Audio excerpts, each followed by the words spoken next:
Released in 2005, just 4 years after the original Xbox launched, the 360 was a success that had a lot of hiccups along the way, many of which were Microsoft's fault. From discs that could scratch way too easily, the original model's Red Ring of Death, which had an astronomical failure rate, by the way, and the worst decision that they made hands down. I even shudder thinking about it. Microsoft sticking themselves with HD DVD. What a bunch of schmucks. While the Wii would go on to become the most popular console of all time at that point in history, and the PS3 would eventually outsell the 360 by the end of its life cycle by overcoming its own issues, it'd be ridiculous of me to forget that Microsoft found a way to dominate the generation and become iconic in a way that can't really be measured. As someone who was a child during this era, all the cool kids had 360s, and that was the sole reason I wanted it over the PlayStation 3. I liked green, and the Halo commercials made me laugh.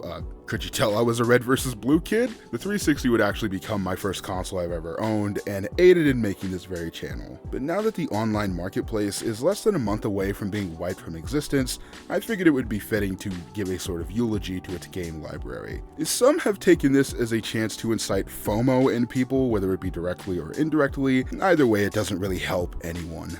Let's be serious here. Unless your name is Gerard, you're not going to be able to buy every single game on the marketplace. Nor would I think you'd want to. That'd be very inconvenient. Even with the recent price drops Microsoft have been doing, it's unfeasible. All we can really do is find the games that we're passionate about and share them online with strangers. Which is what I'm going to do today, obviously. These are just a little handful of forgotten 360 exclusives, except not all of them are exclusives. I'll explain later.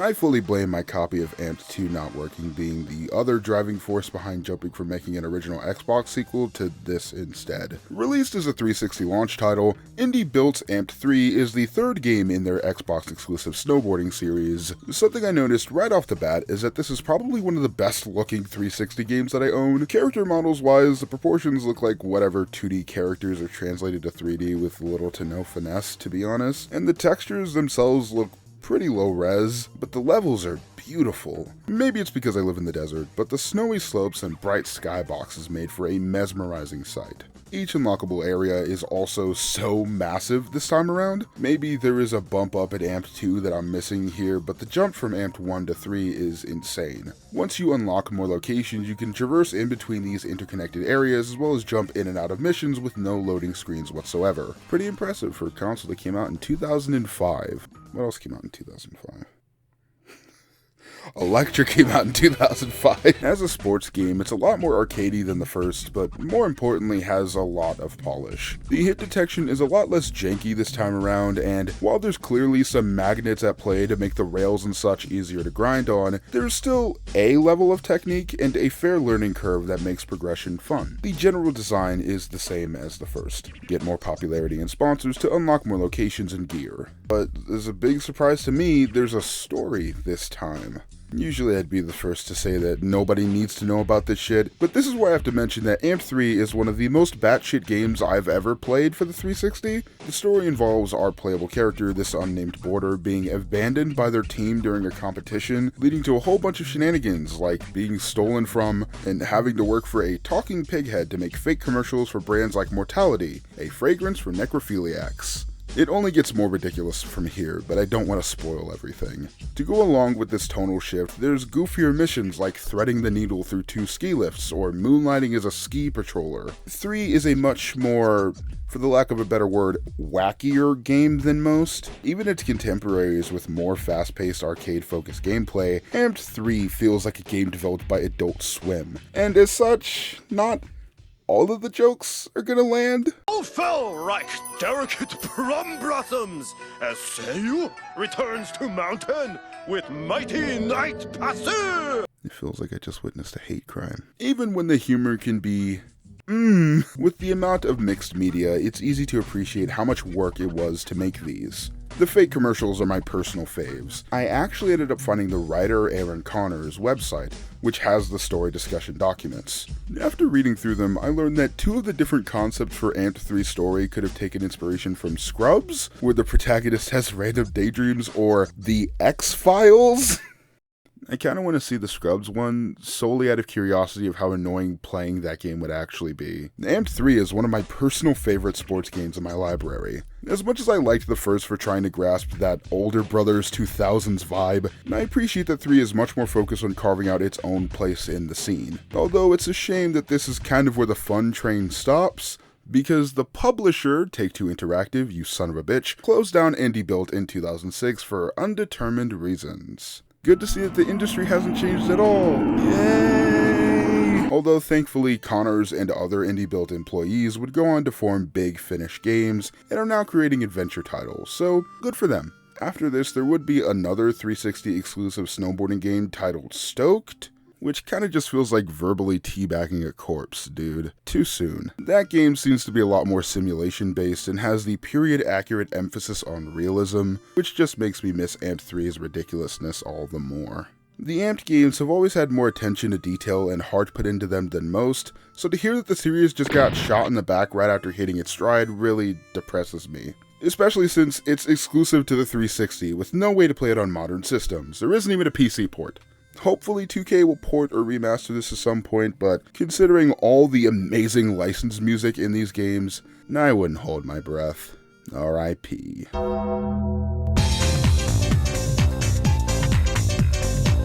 The first Dead Rising was originally a 360 exclusive all the way up until the 2016 remaster, which was released on all modern systems, PC included, which is how I played that game. There was that other Wii port, Chop Till You Drop, but that's a completely separate video idea. The second game, released in 2010, would be multi-platform off the bat. However, that wasn't the case for its side games, Case Zero and Case West. What in the fuck are those, you're asking? Well, they're effectively the prologue and epilogue to Dead Rising 2 respectively, that are still, somehow in the year of our Lord 2024, still completely exclusive to the Xbox 360. But while Case West is a unique experience centered on the fan service of online co-op between the protagonists from both games, that being Chuck Green and Frank West, Case Zero is a much harder sell, since it was a smaller game meant to hold fans over until the full game came out just a month later. And I gotta say that I'm sort of a sucker for weird side game prequels like Ground Zeroes and Birth by Sleep 0.2.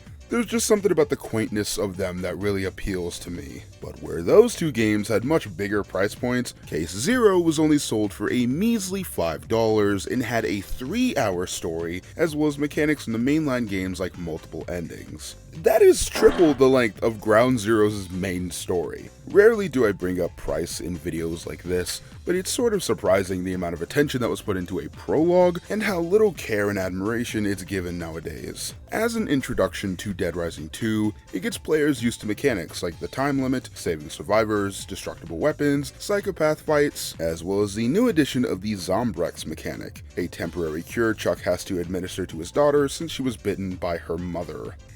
That brings up memories of Christmas 2005.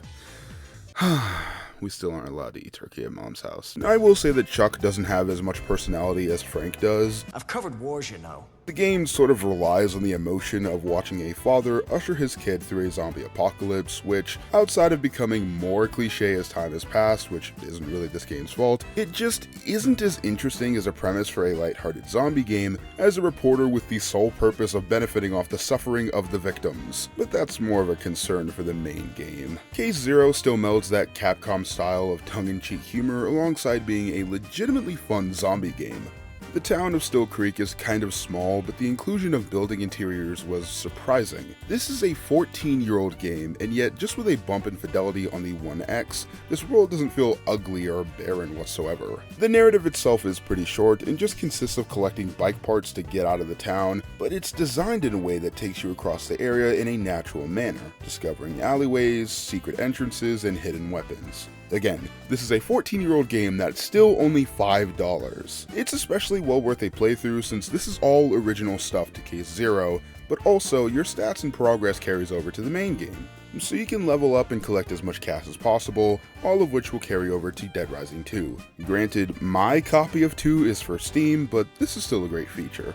That, alongside the multiple endings, as well as the ability to start a new playthrough with your current stats whenever you want, the game is just begging you on its knees to complete everything. Get all the endings, save all the survivors, and explore Still Creek as much as you can in the short time limit. For $5, I see no reason why any fan of Dead Rising or zombie games in general doesn't already have this in their library, but on the off chance that you don't, I highly suggest that you do.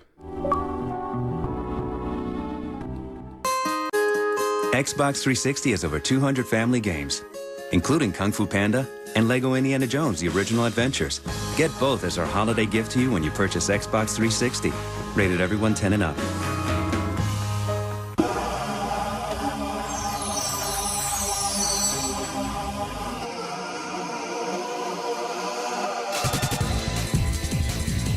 Developed by Tamsoft and published by D3, the devious duo that gave us games like Natsuhiro High School on the PS3, this is Onechanbara 3 Bikini Samurai Squad, a 360 exclusive, and is still the only time that the franchise has ever been released on an Xbox platform. Yeah, Microsoft not doing well in Japan didn't change during the late 2000s, early 2010s, and still hasn't to this day. Originally getting its start as an entry in D3's Simple series, which is a line of budget games that entirely consisted of experimental AA titles, the original Onechanbara kinda sucked farts, but its Muso-esque hack and slash formula would be evolved upon, leading us to Bikini Samurai Squad, where our two favorite zombie hunting sisters, Saki and Aya, don't ask me to tell you which is which, team up with a cop to stop the zombie apocalypse. Much like those PS2 games, this is almost the zombie equivalent to the Samurai Warrior series, where there's a major focus on defeating waves of enemies, with so much button mashing that I can only play it in 20-minute intervals.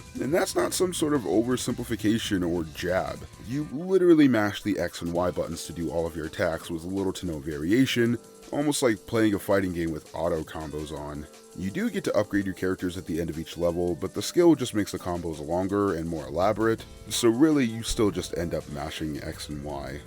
It's a great album, by the way. You do have to clean your sword to prevent turning into a demon, which does add something to the combat. That's really it. In said demon state, you become stronger, but your health slowly decreases, which would be cool, except I rarely interacted with this system at all. I kid you not, in all my time playing this game, I've seen this less than 10 times. I get that there's supposed to be some sort of risk and reward, but there's no fucking risk if I never get to use it. The cop, Anna, is kind of related to the story, but nobody fucking cares about that here. At first, her gameplay is a nice change of pace since her main weapons are all guns, except Bikini Samurai Squad has that AA Japanese clunk, so all the shooting is very slow and you have to manually shoot every bullet when using the pistols, by of course mashing X. And here I thought Yakuza Dead Souls was rough. That level of jank extends to the rest of the game. Enemies aren't able to turn until their animation is complete, allowing you to cheese the absolute fuck out of them. You can't hit enemies while they're on the ground, but they can hit you for some reason. The entire game has this ugly ass green tint over it, which ruins this honestly intricate wide open cityscape. However, that level's charm is already lost by the 4th-ish mission, since the same map is recycled with no variation whatsoever.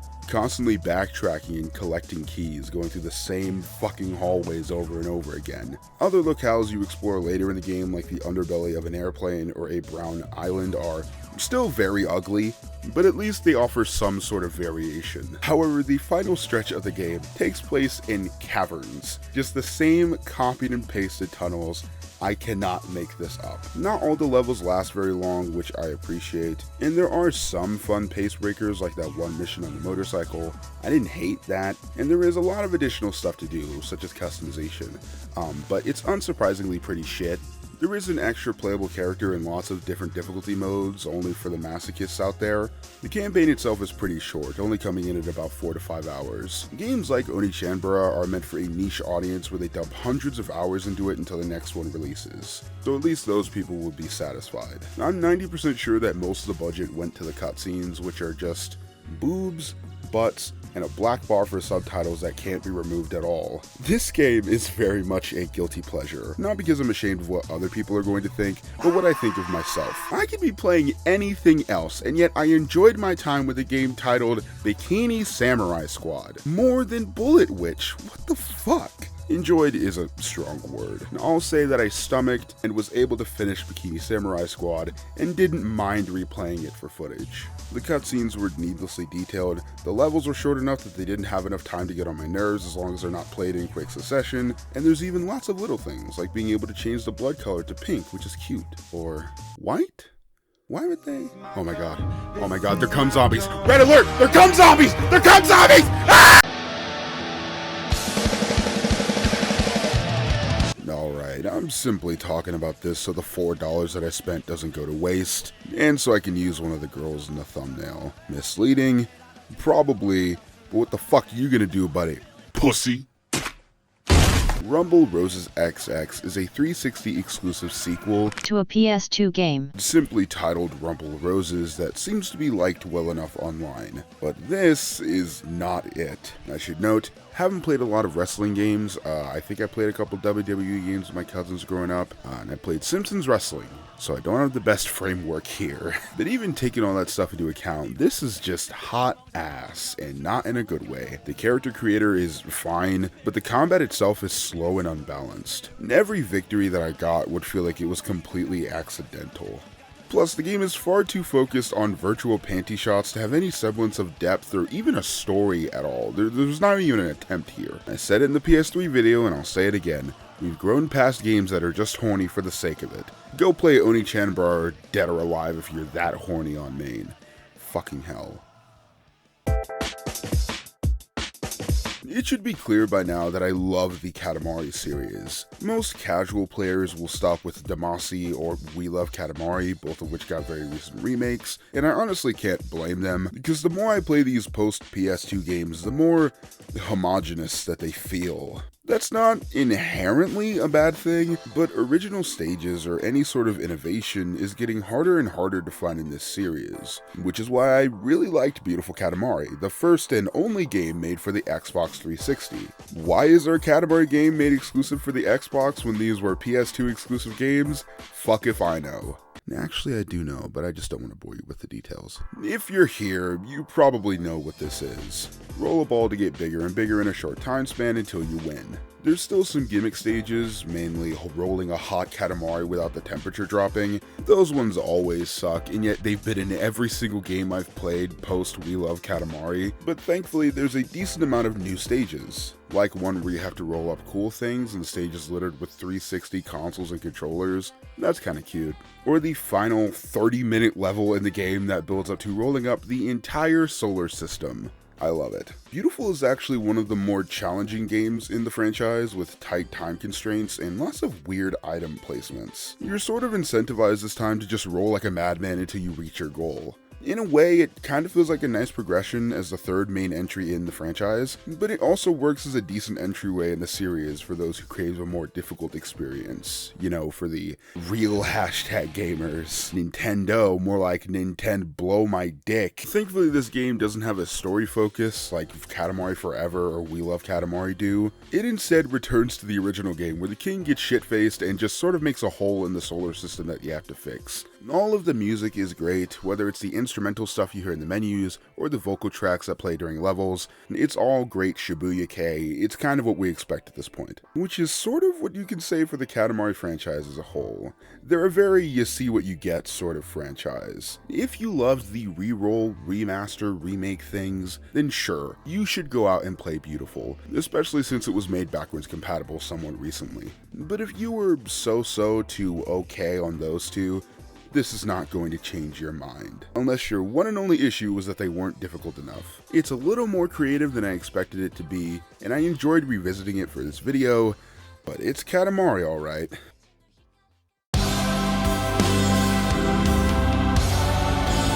In 2012, Ryu Ga Gotoku Studio got to make something that isn't just Yakuza or Super Monkey Ball for the first and last time. No shade to those series at all, but it's clear that the dev team wanted to stretch their legs, and Binary Domain ended up as this clunky shooter that's just brimming with ideas and mechanics that makes for one of the more interesting third-person shooters I've gotten my hands on. You play as Dan, aka dull American male protagonist number 68, who's a part of a task force assigned to stop a Japanese robotics company from making synthetic humans who were completely unaware of their nature, dubbed as Hollow Children. It's a very schlocky sci-fi story that almost sounds like a lost sequel to Demolition Man, and I sort of love it for that. Along the journey, Dan meets his fellow crew members from all across the world, and it's here where Binary Domain's secondary mechanic comes in. Being a good team member? Yeah, there's a trust meter that's altered both positively and negatively by in-game actions, like shooting or healing someone, as well as even dialogue options. I'll say up front that I was a bit off-put once the system was introduced in the tutorial.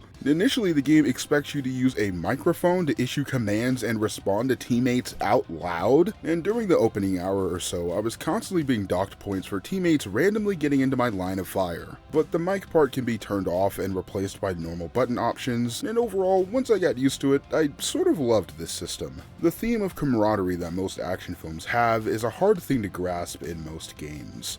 However, Binary's characters are all around pretty varied. Each of them are blatant caricatures. Charlie's the British hard-ass, Rachel's the strong silent type, Faye's the femme fatale. The game at least adds some level of depth to them, like Rachel is implied to have been born into poverty, and ends up having a strong revulsion towards the upper class that doesn't just whittle down to rich people snooty or whatever. Without spoiling the third act, they take all the characters in a very interesting direction that I wasn't expecting at all. That is, except for Bo. I mean, I guess he does, but I just don't like his character. Big Bo, fucking hell, is essentially Barrett if he lacked any subtlety or character depth and was just blatantly what non-black people think black people sound like. I'm sorry. But I do appreciate his and Dan's friendship and how it clearly sets this game apart from generic shooters of the era. The way it plays into the ending, so good, and was well worth leveling up his friendship with Dan. Despite how by the numbers the opening of Binary Domain could be, it is ultimately nowhere near generic. The bosses and set pieces have a level of flashiness and style without going full Platinum Games mode. Binary Domain reminds me a lot of that Vanquish energy it has with all the style and the substance, while still trying to stay somewhat grounded.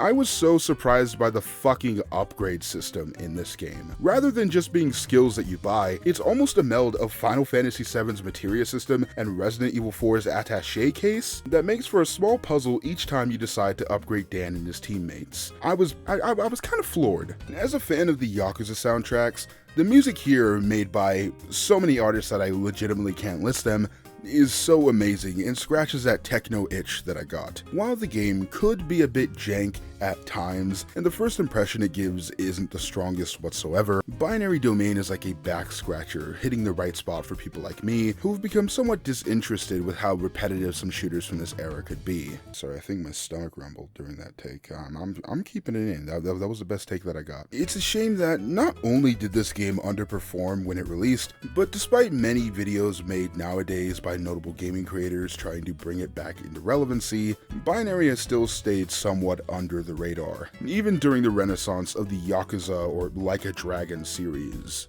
And once both the 360 and PS3 releases are delisted, we'll be left with this kind of shitty PC port as the only way to play it. Man, never have I played a shooter where mouse is an inferior experience to a controller. Fucking hell. Sure, Binary Domain is available now for the Xbox One and Series consoles on the marketplace, but despite the attempts of both Xbox and even Sony nowadays, that is just not the case for the vast majority of the 7th generation's library. The 360 alone had a large list of exclusives that I could have talked about, some of which I own. But ignoring that, the 360 was, on average, the best way to play games on console hands down.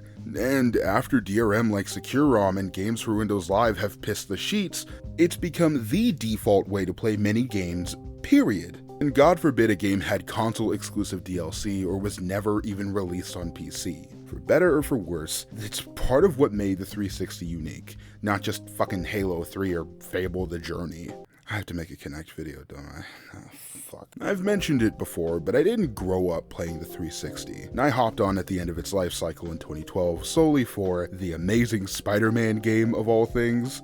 Yeah, I was a real gamer. And while I did experience some notable titles like Far Cry 3, Sleeping Dogs, the best open world crime game ever, and Minecraft, I definitely missed out on the peak point of its library and culture. Blade's interface, I hardly know her. I was still solely playing licensed games on the Wii and PS2 leading up to then. Because of that, the 360 always represented what gaming could be. I remember the first time I hooked up my 360 to the internet. I was almost in shock. Sure, the Wii could watch Netflix, but this had an internet browser, YouTube, and free demos. My preteen brain almost exploded. While I'll always have love for both the PS3 and Wii for my respective reasons, the 360 was my main source of entertainment throughout middle school and high school. From listening to my downloaded music on a thumb drive, relying on it as a DVD player, scouring the marketplace for random demos and trials, as well as getting into the habit of watching YouTube until I fall asleep. And even in college, when I eventually got a PS4 and PC, which would take over as my main devices, I'd still always think about the games from this generation that I'd missed out on, games I hope to play and talk about on this channel at some point in the future. With the Wii shop shut down, the PlayStation 3 store essentially being on life support, and the sudden irreversible shuttering of the 360 marketplace, this is the first time we're seeing an entire console generation experience a loss on this scale. This isn't the PlayStation 2 days, where no matter how rare it was, you could always just find a copy online. A massive amount of the games from this generation are digital only, have PC ports that are unplayable, or just haven't been ported to other systems yet. I talk a lot about the listed games on this channel, all varying in quality, but the through line in all of my videos is that, regardless of your opinion on the end product, you should have the choice to play it. Each dev team should be able to share their respective fruits of their blood, sweat, and cum with you. And with the propensity of out-of-touch companies just wiping out entire libraries of games becoming more and more common, I hope that there's different measures eventually put into place that isn't just Xbox making a couple games backwards compatible only to delist them again, or remasters that will eventually suffer the same fate in just a few years' time. Will something actually be fixed before the Xbox One and PlayStation 4 stores shut down in the far future? I honestly have no clue, but we'll riot in the streets when we get there. But until then, let's just play some fucking video games.